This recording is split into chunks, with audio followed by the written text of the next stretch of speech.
Alright, guys, another great comment here. This one from a viewer. And the question is, how do you handle an employee who doesn't seem to be pulling their weight?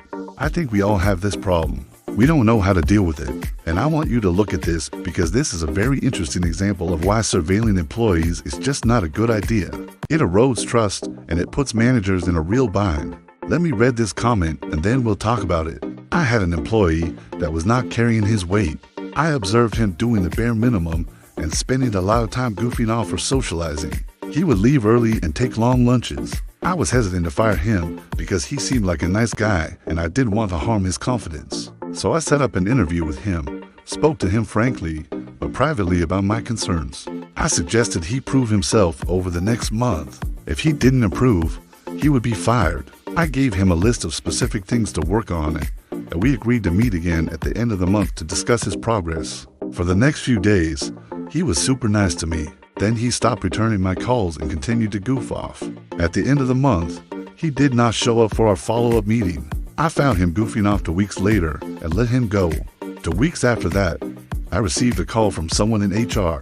She said she was conducting an investigation into allegations made by this former employee about me. Apparently, he told HR that I never gave him any feedback during the month and that I didn't give him a fair chance to improve. She wanted to know if I would be willing to meet with him and discuss it further. I declined, saying I had no interest in rehiring him. She then asked if I would be willing to settle out of court. What does that even mean?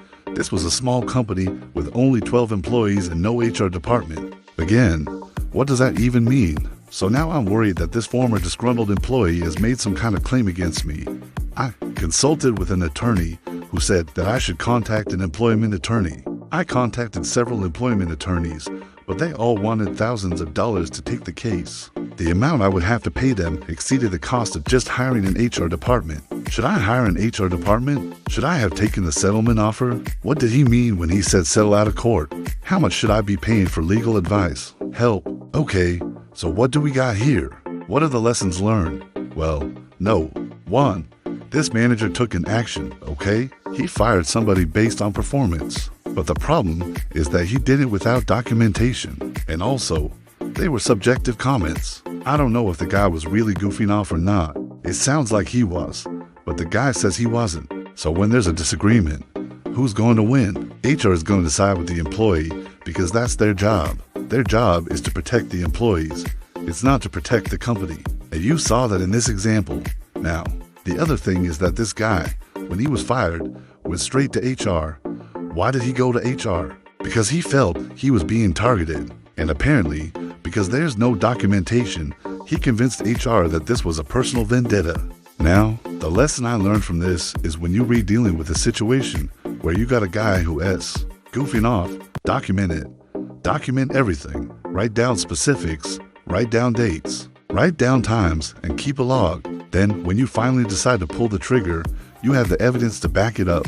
You can say, here's what happened on this day, this day, this day, and that's why I fired him. Not, I think he's goofing off. I feel he's goofing off. I believe he's goofing off. No, you got to have the facts. The second part of this is that when somebody quits, they can make all kinds of accusations. And here's the scary part.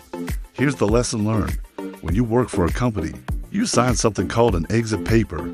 And in that exit paper, they get you to sign something that says, when you leave the company, you waive your right to sue the company for any reason. So when this guy starts making accusations, the company can turn around and say, hey, wait a minute, you signed this paper when you left. So now those accusations don't hold any water. That's why I always tell people, make sure you read everything you sign. Understand what you're signing. And most people just blow through these things. They don't read them. They just want to get them over with. But that could come back to haunt you.